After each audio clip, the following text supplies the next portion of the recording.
অমিত শ্বাহে কালিৰ নিটো দেখিবলৈ পোৱা গৈছে যে সাংসদ গৌৰৱ গগৈ বহুকেইটা প্ৰশ্ন ইতিমধ্যে শাসকীয় দলটোলৈ এৰিছিল যে কেনেদৰে সন্ত্ৰাসবাদীয়ে ভাৰতৰ ভূমিত আহি ভাৰতীয় পৰ্যটকসকলক হত্যা কৰি গ'ল তাৰ উত্তৰ আজি দিলে সংসদত কেন্দ্ৰীয় গৃহমন্ত্ৰী গৰাকীয়ে পেহেলগাম কাণ্ডৰ যি উত্তৰ সেয়া ভাৰতে ইতিমধ্যে দিছে আৰু এই আক্ৰমণ কেনেদৰে সংঘটিত হ'ল তাৰ কিমান দিনৰ পৰা 2004 বৰ্ষৰ পৰা 2014 বৰ্ষলৈ কিমান সন্ত্ৰাসবাদী ইতিমধ্যে নিধন হৈছে ভাৰতীয় সৈন্য বাহিনীৰ হাতত তাৰো আজি তথ্য দাঙি ধৰিলে কেন্দ্ৰীয় গৃহমন্ত্ৰী গৰাকীয়ে তেওঁ এটা কথা উল্লেখ কৰিছে যে কংগ্ৰেছে কেৱল মাত্ৰ ভাৰতীয় সৈনিকসকলৰ যেনেধৰণৰ সীমান্ত তেওঁলোকে কষ্ট কৰি আছে সেইখিনি নেদেখে কেৱল পাকিস্তানে আহি আক্ৰমণ কৰা কাহিনীটোহে দেখে বুলি সাংসদ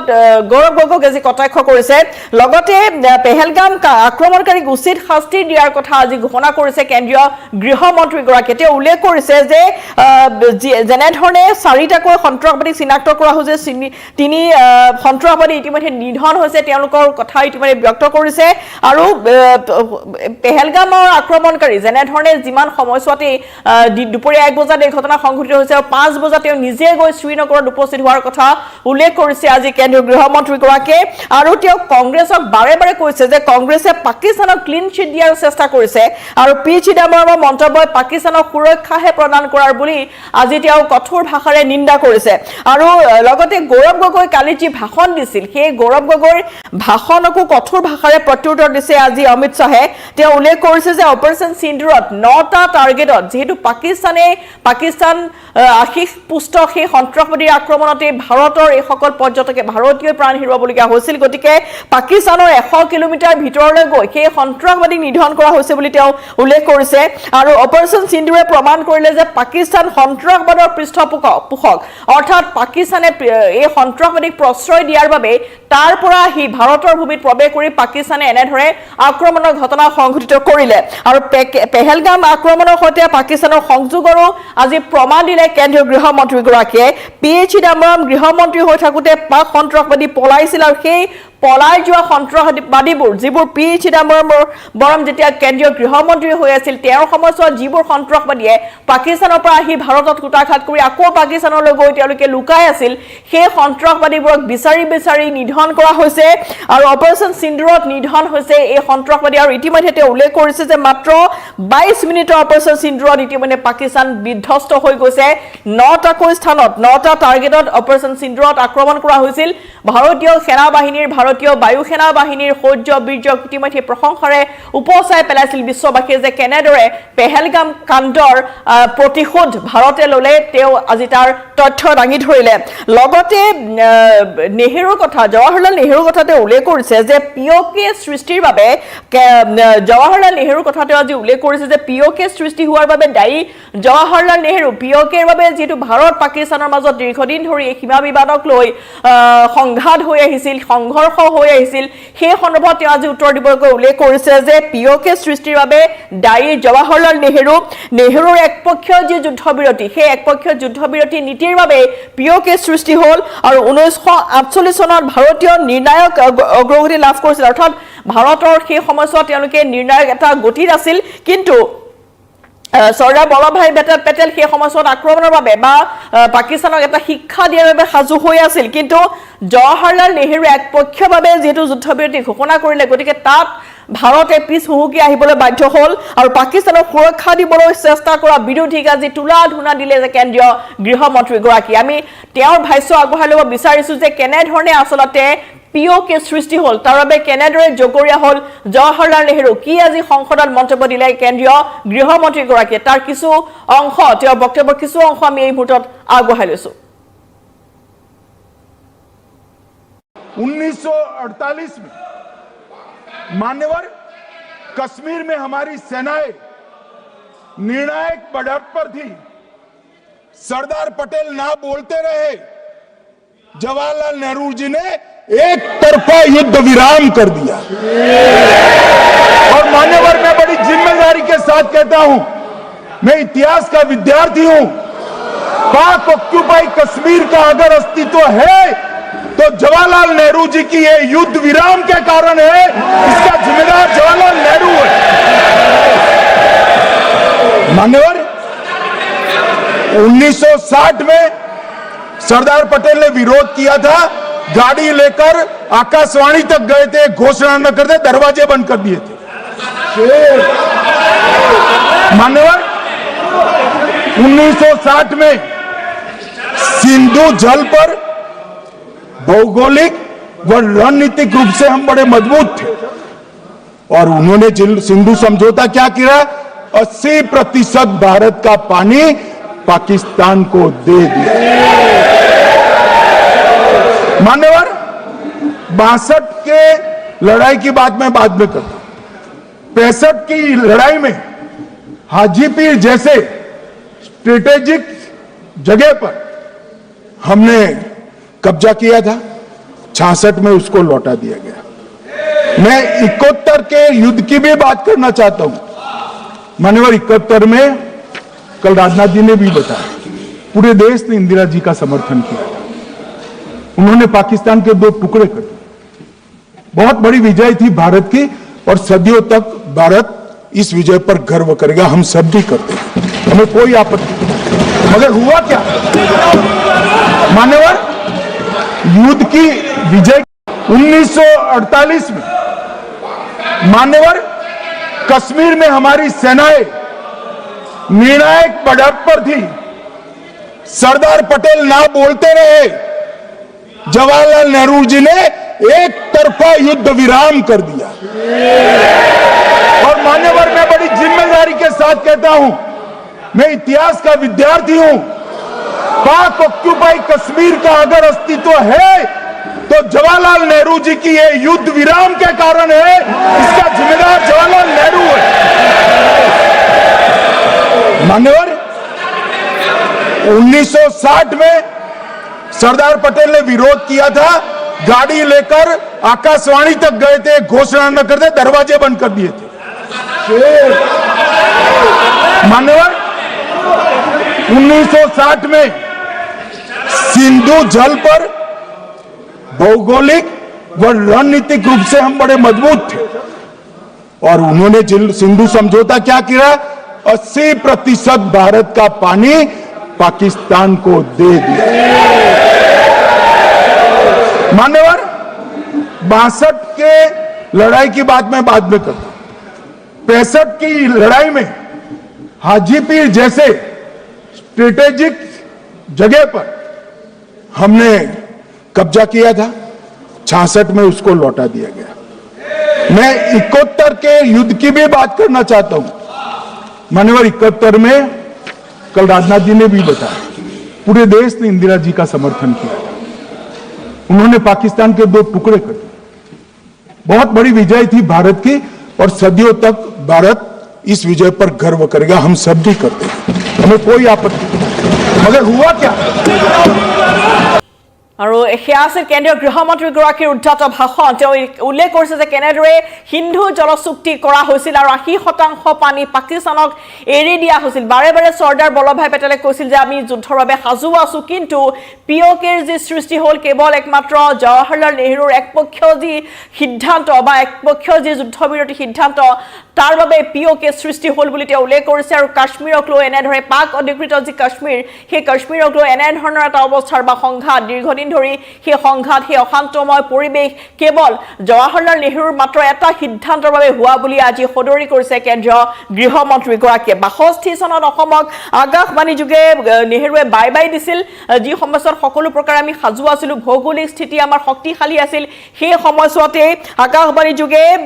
62 চনত অসমক নেহৰুৱে বাই বাই দিয়াৰ কথা উল্লেখ কৰিছে আৰু আকাশবাণীৰ সেয়া এতিয়াও ৰেকৰ্ড হৈ আছে বুলি তেওঁ সাংসদ গৌৰৱ গগৈ উল্লেখ কৰিছে। লগতে বাজপেয়ী চৰকাৰৰ দিনত আমি পতা আনিছিলোঁ বুলি কৈছিল, কিন্তু সন্ত্ৰাসবাদ প্ৰতিৰোধ কৰিবলৈ অনা পতা ৰাজ্যসভাত কংগ্ৰেছে কিন্তু এই পতা আইনৰ কঠোৰ বিৰোধিতা কৰিছিল। গতিকে কংগ্ৰেছে আচলতে পাকিস্তানক তেনেধৰণে সহায় কৰি আহিছিল বুলিও তেওঁ এটা এনেধৰণে এতিয়া সমালোচনা কৰা পৰিলক্ষিত হৈছে বিৰোধী কংগ্ৰেছক যেহেতু ৰাজ্যসভাত কংগ্ৰেছে কঠোৰ এই পতা আইনখনৰ বিৰুদ্ধে যিখন পতা আইন সন্ত্ৰাসবাদ বিৰোধ কৰিবলৈ অনা হৈছিল সেই আইনখনৰ বাবে ৰাজ্যসভাত কংগ্ৰেছে কঠোৰ বিৰোধিতা কৰিছিল আৰু সংসদৰ যৌথ অধিৱেশন পাতি পতা গৃহীত কৰা হৈছিল কিন্তু 2004 চনত মনমোহন সিং যেতিয়া প্ৰধানমন্ত্ৰী হৈ আহিলে তাৰ পিছত এতিয়া পতা আইনখন বাতিল কৰাৰ কথা ঘোষণা কৰিছে আৰু পতা আইন বাতিলৰ পিছতে দেশত ধাৰাবাহিক সন্ত্ৰাসবাদী আক্ৰমণ কৰিলে গতিকে যিখন আইন সন্ত্ৰাসবাদীক দমন কৰিবলৈ সন্ত্ৰাসবাদৰ বিৰোধিতাৰে অনা হৈছিল সেই আইনখন তেতিয়াৰ প্ৰধানমন্ত্ৰী গৰাকীয়ে সেইখন বিৰোধিতা কৰিলে আৰু সেই আইনখন বাতিল কৰিলে যাৰ ফলত ভাৰতৰ ওপৰত সন্ত্ৰাসবাদীৰ ধাৰাবাহিক আক্ৰমণ বা নিৰ্বিচাৰ গুলীবৰ্ষণ এনে ধৰণৰ ঘটনাবোৰ ক্ৰমান্বয়ে বৃদ্ধি পাবলৈ ধৰিলে লগতে সংসদত আজি ৰাহুল গান্ধীকো চ্যালেঞ্জ কৰিছে কেন্দ্ৰীয় গৃহমন্ত্ৰী গৰাকীয়ে সন্ত্ৰাসবাদীৰ বিৰুদ্ধে কংগ্ৰেছ চৰকাৰে কি স্থিতি লৈছিল যেহেতু বৰ্তমান সন্ত্ৰাসবাদক মৰাৰ বাবে বা সন্ত্ৰাসবাদীক আক্ৰমণ কৰাৰ বাবে ভাৰতৰ ওপৰত প্ৰশ্ন তোলা হৈছে বা ভাৰতৰ সেনাবাহিনীৰ ওপৰত বিশেষকৈ চৰকাৰখনৰ স্থিতিৰ সন্দৰ্ভত সোধা প্ৰশ্নৰ উত্তৰ তেওঁ কৈছে যে 2004 চনৰ পৰা 2014 চনলৈকে এটাকৈ সন্ত্ৰাসবাদী আক্ৰমণৰ হিচাপ দিলে কেন্দ্ৰীয় গৃহমন্ত্ৰী গৰাকীয়ে কিন্তু সন্ত্ৰাসবাদীৰ বিৰুদ্ধে সেই সময়ছোৱাত কংগ্ৰেছ চৰকাৰে কি স্থিতি লৈছিল কি ব্যৱস্থা গ্ৰহণ কৰিছিল তাৰ উত্তৰ দিবলৈ আজি ৰাহুল গান্ধীক চ্যালেঞ্জ কৰিছে কেন্দ্ৰীয় গৃহমন্ত্ৰী গৰাকীয়ে আৰু সমান্তৰালভাৱে সীমান্তত যেহেতু ভাৰতৰ যিসকল সেনাই -24 ডিগ্ৰী সেলসিয়াছত ইতিমধ্যে ভাৰতৰ সুৰক্ষা প্ৰদান কৰি আহিছে গতিকে সেই সৈন্যবাহিনীসকলৰ সেই সেনাবাহিনী বীৰত্বৰ ওপৰত প্ৰশ্ন উত্থাপন কৰিছে কংগ্ৰেছে গতিকে তাক চ্যালেঞ্জ কৰি কেন্দ্ৰীয় গৃহমন্ত্ৰী গৰাকীয়ে কৈছে যে ৰাহুল গান্ধী সুধিছে যে আপুনিতো সীমান্ত গেটেৰে গৈছে আপুনি কেনেকৈ গম পাব যে সীমান্তত কেনে ধৰণে আচলতে আমাৰ জোৱানসকলে দেশবাসীক সুৰক্ষা প্ৰদান কৰি আহিছে সমালোচনা কৰিবলৈ খুবেই সহজ কিন্তু সেই সকল সৈন্যবাহিনীৰ জীৱনটো আপুনি এবাৰ গৈ সীমান্তলৈ গৈ এবাৰ অনুধাৱন কৰক যে কেনে ধৰণে এটা পৰিস্থিতিৰ মাজেৰে সেই জোৱানসকলে আমাক সুৰক্ষা প্ৰদান কৰি আহিছে আৰু সন্ত্ৰাসবাদী নিধন হতে বাটলা এনকাউণ্টাৰত সন্ত্ৰাসবাদী যেতিয়া নিধন হৈছিল তেতিয়া সোনিয়া গান্ধীয়ে কান্দিছিল বুলিও কৈছে তেওঁ আৰু লগতে সোনিয়া গান্ধীৰ সৈতে সলমান খুৰছিদেও সেই সময়ছোৱাত কান্দিছিল বুলি অৰ্থাৎ সন্ত্ৰাসবাদীক কংগ্ৰেছে প্ৰশ্ৰয় দি আছে নেকি বুলি তেওঁ এটা প্ৰশ্ন উত্থাপন কৰিছে গতিকে তেনে ধৰণৰ কেতবোৰ আজি প্ৰশ্নক লৈ বা বিৰোধীয়ে যেনে ধৰণৰ প্ৰশ্ন উত্থাপন কৰিছিল সেই সমূহৰ উত্তৰ আজি দিলে কেন্দ্ৰীয় গৃহমন্ত্ৰী গৰাকী আৰু সমান্তৰালভাৱে গৌৰৱ গগৈকো চুকা ভাষাৰে সমালোচনা কৰিলে আজি কেন্দ্ৰীয় গৃহমন্ত্ৰী গৰাকী আৰু লগতে কংগ্ৰেছলৈ আৰু এটা প্ৰশ্ন সুধিলে যে যেহেতু সোধা হৈছিল যে আপোনালোকে এইটো পাকিস্তানলৈ গৈছে কিন্তু সীমান্ত অতিক্ৰম কৰি সীমান্ত পাৰ হৈ হয়তো আপোনালোকে যোৱা নাই যেটো আপোনালোকে ভিসা লৈ তালৈ যায় আৰু তেতিয়া এটা কালিৰ এটা গৌৰৱ গগৈ প্ৰশ্ন সুধিছিল যে কেনেদৰে সন্ত্ৰাসবাদী ভাৰতত সোমাবলৈ পাৰিলে ভাৰতত কিন্তু কেন্দ্ৰীয় গৃহমন্ত্ৰী গৰাকী আজি আৰু এটা কথা কৈছে যে আমাৰ ইয়াত তেওঁলোকে মনে মনে সোমাইছে কিন্তু আপোনালোকৰ দিনত তেওঁলোকে কোনো কাৰো অনুমতি ল'বলগীয়া হোৱাই নাই বা তেওঁলোকে নিজেই ভিসা লৈ ভাৰতত প্ৰৱেশ কৰিছিল এনে ধৰণৰ এটা সমালোচনা কৰিছে আজি কেন্দ্ৰীয় গৃহমন্ত্ৰী গৰাকী আৰু সমান্তৰালভাৱে বিশেষকৈ পিঅ'কেক লৈ ভাৰত পাকিস্তানৰ মাজত যি যুদ্ধৰ সূচনা হ'ল যি সংঘৰ্ষ হ'ল যেনে ধৰণৰ বিবাদ হ'ল সেই পিঅ'কেৰ সৃষ্টি কেৱল জৱাহৰলাল নেহৰুৰ একপক্ষীয় যি সিদ্ধান্ত আছিল সেই একপক্ষীয় সিদ্ধান্তৰ বাবে পিঅ'কে সৃষ্টি হোৱাৰ বুলি আজি সমালোচনা কৰিছে কেন্দ্ৰীয় গৃহমন্ত্ৰী গৰাকী আৰু বহুতো তেওঁ ইতিমধ্যে উল্লেখ কৰিছে আৰু 2004 চনৰ পৰা 2014 চনলৈ কেনে ধৰণে সন্ত্ৰাসবাদীক ইতিমধ্যে নিধন কৰিছে এইখন চৰকাৰে তাৰো এটা তেওঁ হিচাপ দিলে আৰু সমান্তৰালভাৱে তেওঁ আৰু এটা কথা উল্লেখ কৰিলে যে এনে ধৰণৰ যি আক্ৰমণৰ ঘটনা সেয়া আচলতে পূৰ্বতে কংগ্ৰেছ চৰকাৰৰ দিনতো হৈছিল কিন্তু তেতিয়া তেওঁলোকে সন্ত্ৰাসবাদীক প্ৰশ্ৰয় দি আছিল কিন্তু এইখন চৰকাৰে বা বৰ্তমান সময়ছোৱাত কেন্দ্ৰৰ তৰফৰ পৰা যেনে ধৰণৰ সেই পেহেলগাম কাণ্ডৰ সন্ত্ৰাসবাদী চিনাক্ত কৰা হ'ল 100টাকৈ সন্ত্ৰাসবাদী এতিয়ালৈকে নিধন হৈছে গতিকে এটাকৈ চিনাক্ত কৰি আৰু পাকিস্তানৰ 100 কিলোমিটাৰ ভিতৰলৈ সোমাই গৈ ভাৰতৰ সেনাবাহিনীয়ে সেই 9টাকৈ স্থানত তেওঁলোকৰ ঘাটিসমূহ উচ্ছেদ কৰিলে সন্ত্ৰাসবাদীক নিৰ্মূল কৰিলে আৰু তাৰ বাবে ভাৰতীয় সেনাবাহিনীক ধন্যবাদ দিয়াৰ ফলনি এনেধৰণে যিহেতু সমালোচনা কৰা হৈছে সেই আক্ৰমণক বা সেই যি অপাৰেশ্যন সিন্দুৰ সেই অপাৰেশ্যন সিন্দুৰক লৈ আজি উত্তাল হৈ পৰে এনেধৰণে সদনৰ মজিয়া আৰু কালিৰ দিনটোত গৌৰৱ গগৈ যিবোৰ প্ৰশ্ন উত্থাপন কৰিছিল চৰকাৰখনলৈ তাৰ সমুচিত আজি উত্তৰ দিলে কেন্দ্ৰীয় গৃহমন্ত্ৰী গৰাকী আৰু সমান্তৰালভাৱে তেওঁ এটা কথা উল্লেখ কৰিলে যে পিঅ'কে কেৱল মাত্ৰ জৱাহৰলাল নেহৰুৰ একপক্ষীয় যুদ্ধবিৰতিৰ বাবে সৃষ্টি হ'ল য'ত আচলতে সীমান্ত য'ত সিন্ধু জলচুক্তি আইনৰ কথাতে উল্লেখ কৰিলে য'ত 80% পানী 1960 চনত সিন্ধু নদীৰ 80% পানী পাকিস্তানক দি দিয়া কথাটোক য'ত কংগ্ৰেছে প্ৰদান কৰিছিল পৰৱৰ্তী সময়ছোৱাত পতা আইন অনা হৈছিল বাজপেয়ী চৰকাৰ দিনত কিন্তু যেতিয়া এই পতা আইনৰ জৰিয়তে সন্ত্ৰাসবাদী নিধন কৰা হ'ল কিন্তু যেতিয়া প্ৰধানমন্ত্ৰী হৈ মনমোহন সিং আহিল তেতিয়া এই পতা আইনখন বাতিল কৰা হ'ল তাক লৈ আজি কঠোৰ সমালোচনা কৰিলে কংগ্ৰেছৰ কেন্দ্ৰীয় গৃহমন্ত্ৰী গৰাকী আৰু যেনে ধৰণৰ এই অপাৰেশ্যন সিন্দুৰ হৈছিল সেই সিন্দুৰত কেনে ধৰণে আচলতে এই অপাৰেশ্যন চলোৱা হ'ল এই অভিযান সন্দৰ্ভত বিস্তৃতভাৱে তথ্য দাঙি ধৰিলে কেন্দ্ৰীয় গৃহমন্ত্ৰী গৰাকীয়ে সদনৰ মজিয়াত 1948 में मान्यवर कश्मीर में हमारी सेनाएं निर्णायक बढ़त पर थी सरदार पटेल ना बोलते रहे जवाहरलाल नेहरू जी ने एक तरफा युद्ध विराम कर दिया और मान्यवर मैं बड़ी जिम्मेदारी के साथ कहता हूं मैं इतिहास का विद्यार्थी हूं पाक ऑक्यूपाई कश्मीर का अगर अस्तित्व है तो जवाहरलाल नेहरू जी की ये युद्ध विराम के कारण है इसका जिम्मेदार जवाहरलाल नेहरू है मान्यवर 1960 में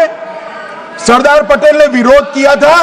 गाड़ी लेकर आकाशवाणी तक गए थे घोषणा न करते दरवाजे बंद कर दिए थे मान्यवर 1960 में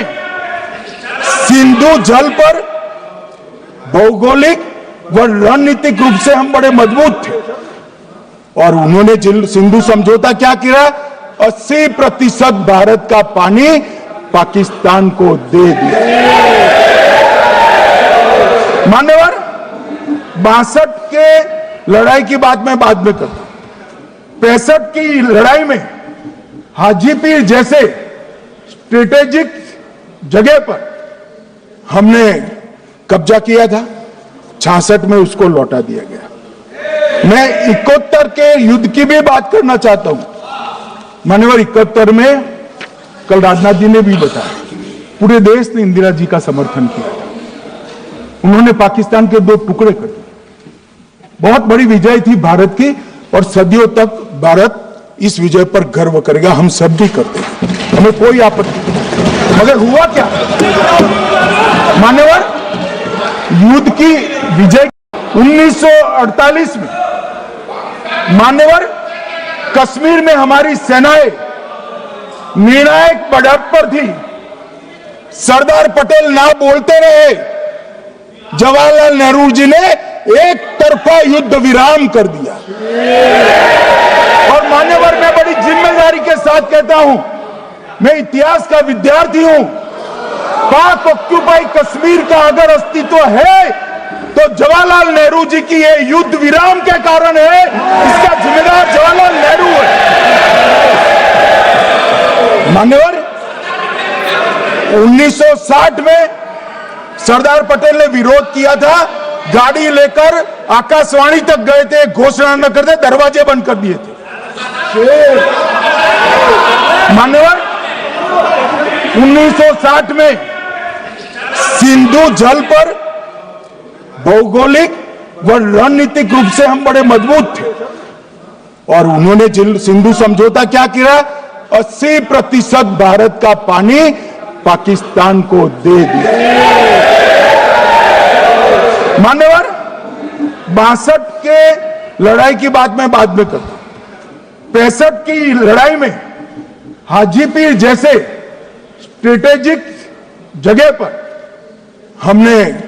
कब्जा किया था 66 में उसको लौटा दिया गया मैं 71 के युद्ध की भी बात करना चाहता हूं मान्यवर 71 में कल राजनाथ जी ने भी बताया पूरे देश ने इंदिरा जी का समर्थन किया उन्होंने पाकिस्तान के 2 टुकड़े कर दिए बहुत बड़ी विजय थी भारत की और सदियों तक भारत इस विजय पर गर्व करेगा हम सब भी करते हैं हमें कोई आपत्ति नहीं मगर हुआ क्या मान्यवर युद्ध